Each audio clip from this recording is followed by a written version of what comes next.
Patuloy si Sohan sa kwento tungkol sa kanyang kabataan, dito ako lumaki, dito ako kumain at natulog.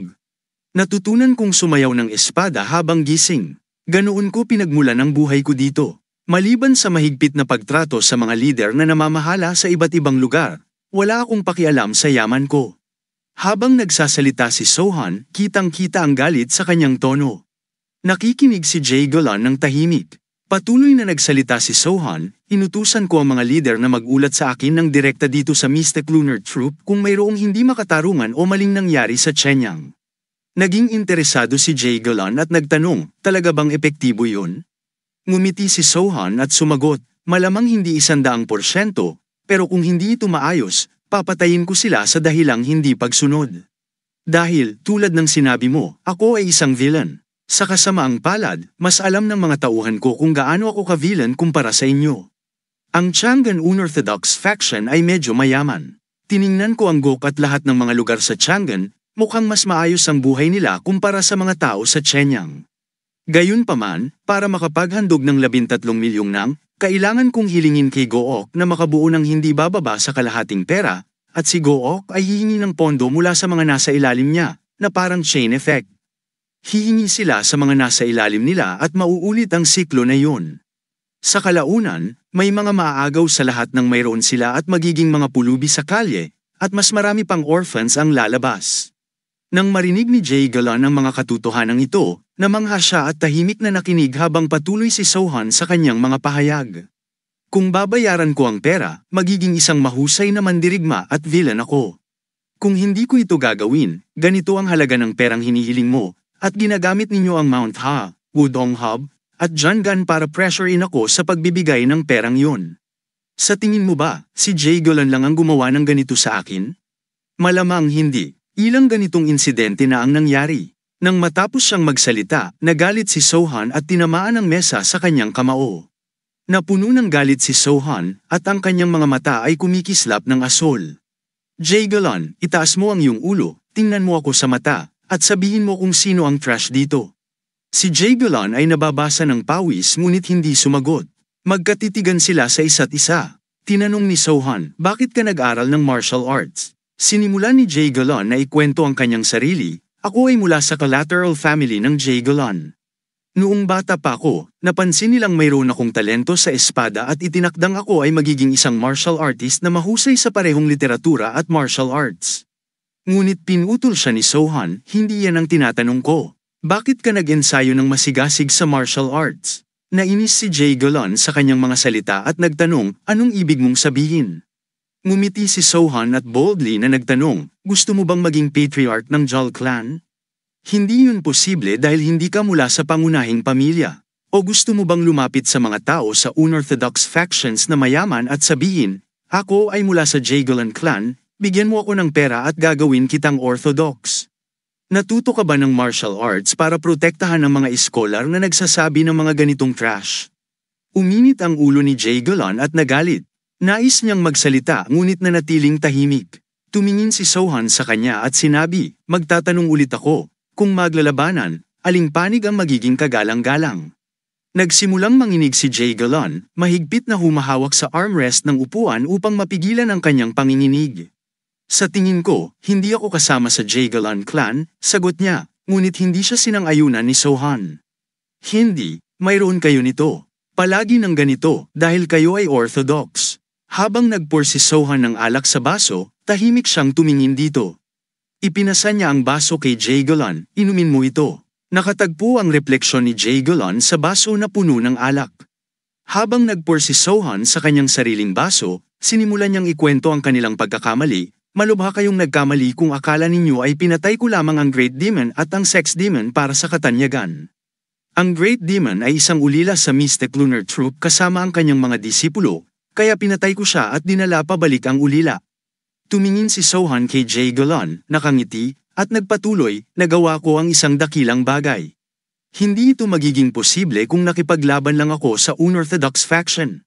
Ngunit dahil pinatay ko ang 2 sa 4 na Great Demons, maaari na akong maging kwalipikado bilang isang mahusay na mandirigma.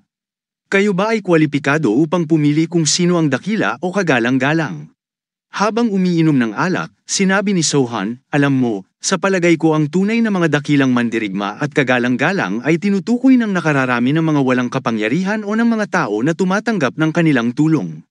Hindi ito tinutukoy ng mga tao na tumatanggap ng pera para dito.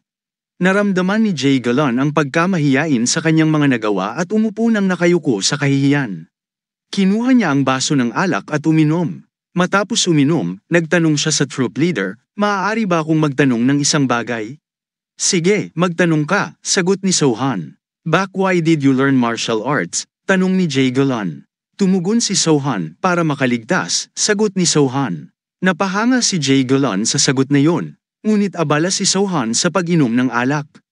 Matapos uminom, inilapag ni Sohan ang baso sa mesa at tinawag si Sok. Agad na lumitaw si Sok at sumagot ng masunurin, oo, troop leader. Tumingin si Sohan kay Chu Sok at nag-utos, i-lock si Jay Galan sa ilalim ng lupa at ituring siyang mandirigma. Tumugon si Sok, oo, troop leader, at pagkatapos ay tinawag si Jol.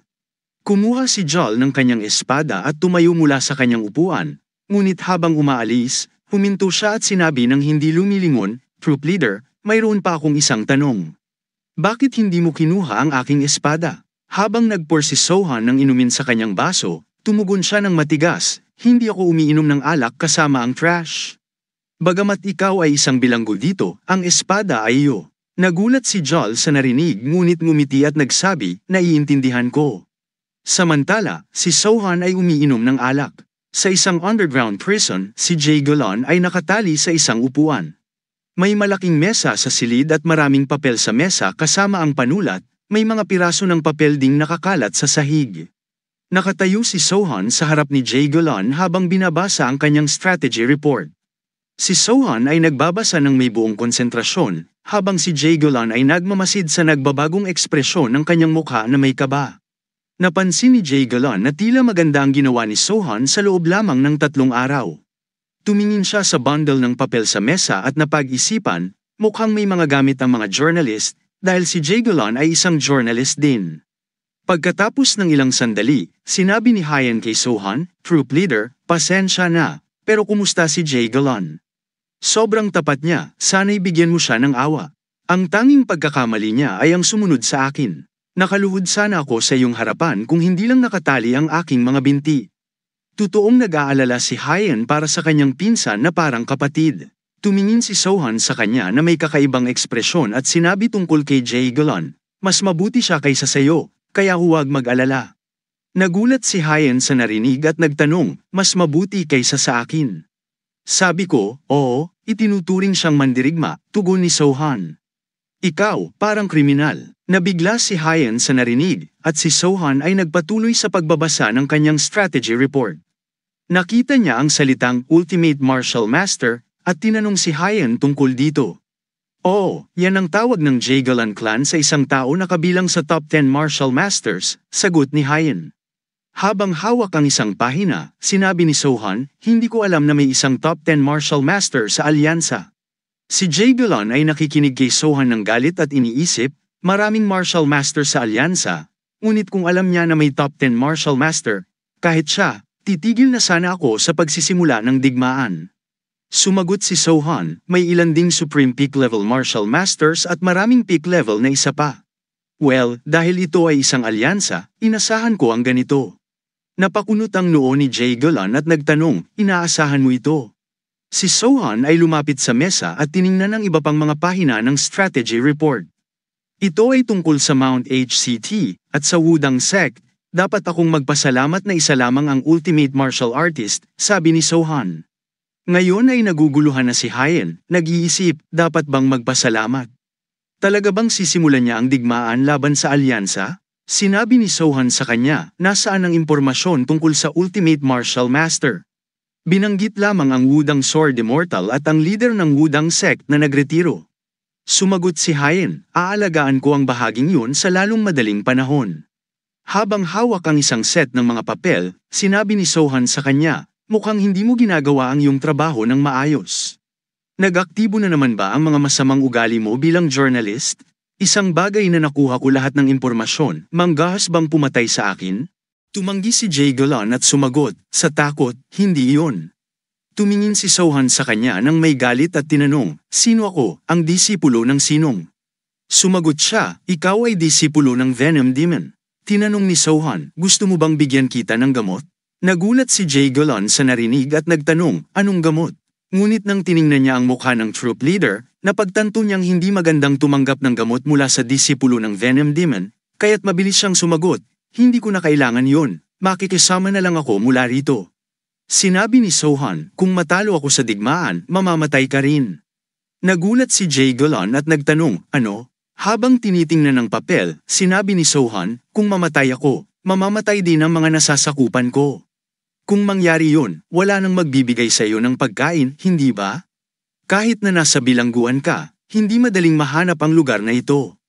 Nang marinig yun, sinabi ni Jay Galon, "Ibig sabihin," ngunit ininterrupt siya ni Sohan, "Ikaw ang military advisor ko hanggang matapos ang digmaan, pero ang opisina mo ay nasa bilangguan." Tahimik na nakikinig si Jay Galon sa kanya nang biglang narinig ang mga boses mula sa labas. May isang tao na nagtanong, "Nandito ba ang troop leader?" Subalit sinubukan ni Chuseok na pigilan ang taong yun sa pagpasok, "Pakiusap, maghintay muna." Pagkatapos, pumasok si Chuseok sa silid at nagulat sa troop leader, "Troop leader, nandito na ang unang disipulo." Nag-atubiling nagtanong si Sok, "Papasukin ko na ba siya?"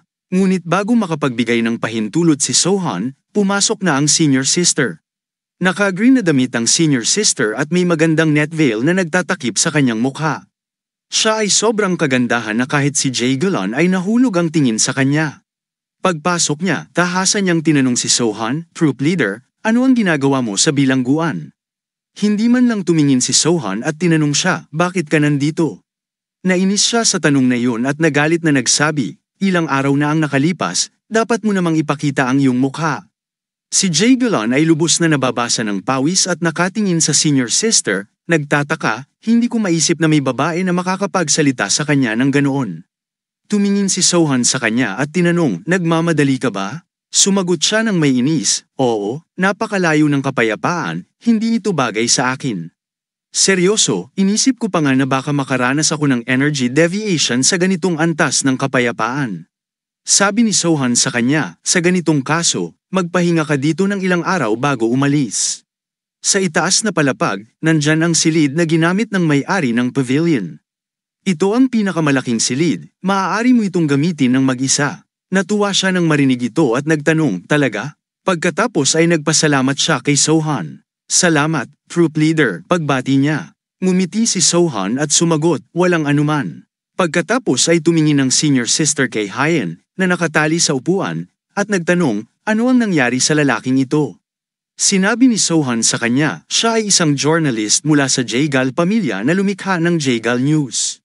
Humingi siya sa akin ng 30 milyong nang. Nagalit siya sa narinig at nagtanong, 30 milyong nang. Si Hyen ay natatakot habang tinitingnan ang kanyang galit na mukha.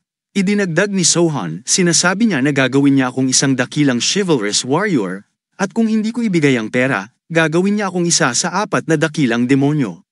Nang marinig yun, labis siyang nagalit at pinagsalitaan si Hyen ng isang malakas na sampal na nagpadapa sa kanyang upuan at siya ay umuungol sa sakit. "Ano bang katawa-tawa mong bastardo? Akala mo ba ay biro ang 30 milyong nang?" Habang nakadapa siya, si Hyen ay umuungol sa sakit habang tinitingnan ng dalawa na nakatayo. Nagtanong ang senior sister kay Sohan, "Bakit mo siya pinanatiling buhay? Patayin mo na siya." Tumugon si Sohan, "Dapat ko bang gawin yon?" Sabi ni Jay Galon ng malakas, "May mga bagay akong dapat gawin." Tinanong siya ng senior sister, "Ano yon?" Habang nakadapa, sinabi niya, "Nasa kalagitnaan ako ng pagbuo ng estratehiya. Ako ang military advisor ng JAL sa Mystic Lunar Troop. Nasa proseso ako ng pagpaplano ng estratehiya upang harapin ang alyansa sa utos ng troop leader." Tumingin siya kay Sohan at nagtanong, "Totoo ba yun?" Ngunit hindi sumagot si Sohan. Nang ngumiti siya, tinanong si Hyen, "Kaya't ikaw ay isang traidor?" Nagulat siya sa narinig at nagtanong, "Traidor?" Sabi niya, "Hindi ka ba mula sa JAL clan?" Tumugon siya, "Oo, tama yun, collateral lang ako." Ngunit ininterrupt siya ng senior sister, yumuko ng kaunti at nagsabi, "Ngunit sinabi mo na ikaw ang JAL military advisor ng Mystic Lunar Troop, hindi ba?" Tumugon si Hyen, "Oo, sinabi ko yun." Tinitigan siya ng senior sister ng may awa at tinanong, "Kaya traidor ka, hindi ba?" Nabigla siya nang mapagtanto ang sitwasyon. Nag-isip siya, traitor? Kahit na tinanggap ko ang papel ng military advisor dahil sa banta, maniniwala ba ang mga tao sa clan sa mga salita ko? Hindi, kahit na maniwala sila, papatawarin ba ako ng alyansa dahil sa pag-leak ng mapanirang impormasyon? Napagtanto ito, pumikit siya dahil sa takot at pagkakasala. Matapos makinig sa kanilang pag-uusap, nagbuntong hininga si Sohan at sinabi sa senior sister, "Bumalik ka, kailangan kong makipag-usap sa kanya ng kaunti pa." Umikot siya at sumagot, "Sige, troop leader." Bago umalis, tumigil siya sandali, lumingon kay Jay Galan, at tinawag siya, "Hoy." Tumugon si Jay Galan, "Oo." Tumawa siya ng malakas at sinabi, "Subukan mong tumakas kung gusto mo." Nag-deploy na ako ng inescapable net formation sa labas, iyon ang makakahuli kahit sa sex demon. Nagulat si Jay Galan sa narinig, nag-iisip, ang inescapable net formation na iyon na nahuli kahit ang sex demon, isang master ng mobility arts. Imposible na makatakas ako mula sa lugar na ito. Walang paraan na magagawa ng aking acting. Nakatayo siya doon, nasisiyahan sa kanyang paningin. Nagtataka si Hyen habang si Sohan ay nakatingin sa kanya. Nagsimula siyang magtanong, bakit ako ang kailangang sumulat nito? Ngunit hindi nagalit si Sohan. Tumugon siya, dahil ikaw ang may kaalaman tungkol sa mga detalye, at dapat tayong magkaroon ng solidong dahilan para sa ating mga aksyon. Muling umiling si Hyen, naguguluhan. Hindi ba't dapat ang mga lider ang gumagawa ng mga ganitong desisyon? Tumitig si Sohan sa kanya, ang kanyang mga mata ay puno ng determinasyon. Oo, ngunit sa digmaan, bawat detalyado at tamang dahilan ay mahalaga. Kailangan nating ipakita na ang ating mga aksyon ay kinakailangan para sa ating kaligtasan. Nagsimula na si Hyen na isulat ang kanyang mga iniisip, nag-aalala pa rin sa mga posibleng epekto ng kanilang mga desisyon. Malamang na hindi ako maniniwala sa mga lider ng Jaegal clan,